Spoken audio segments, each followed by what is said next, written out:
Hi friends, இலந்த இலையை பற்றி சொல்லியிருக்காங்க. எனக்கும் இந்த கர்ப்பப்பை ப்ராப்ளம்ஸ் இருக்குது. கர்ப்பப்பை வீக்கம், அப்புறம் ஓவர் ப்ளீடிங்லாம் ஆகிற மாதிரி ப்ராப்ளம் இருக்குது. ஸோ அதனால் நான் என்ன பண்ணியிருக்கேன், இந்த இலந்த இலையை எடுத்து அரைச்சி ட்ரை பண்ண போகிறேன். அது ஓகே எனக்கு சரியாயிடுச்சுன்னா கண்டிப்பாக நான் ரிவ்யூ போடுறேன். இதுதான் ஃபஸ்ட் நாள். இன்றைக்கி தான் போய் கஷ்டப்பட்டு தேடி கண்டுபிடிச்சி பறிச்சுட்டு வந்தேன். இது இலந்த இலை.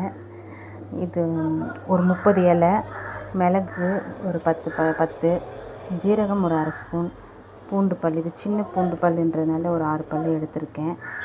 ஸோ இது எல்லாத்தையுமே அப்படியே அரைச்சிட்டு அப்படியே உருண்டையாக போடணும். அதனால் ஒரு 3 days போட போகிறேன். இது வந்து ஒரு 3 months 4 months போடுற மாதிரி இருக்கும். நான் போட்டுட்டு எனக்கு சரியாயிடுச்சுன்னா கண்டிப்பாக நான் ரிவ்யூ போடுறேன், பாருங்கள்.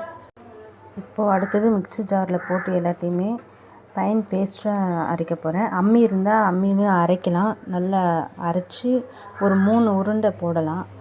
நெல்லிக்காய், சின்ன நெல்லிக்காய் சைஸில் போடலாம். காலையில் வெறும் வயிற்றில் எடுத்துக்கணும் ஃப்ரெண்ட்ஸ். லைட்டாக தண்ணி விட்டு இப்படி பேஸ்ட்டாக அரைச்சி எடுத்துக்கோங்க.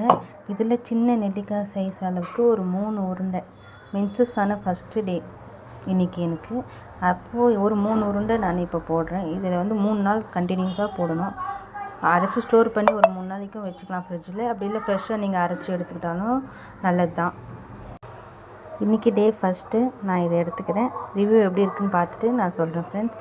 நீங்கள் வந்து சப்ஸ்கிரைப் பண்ணுங்கள், நீங்கள் ஃபாலோ பண்ணுங்கள்.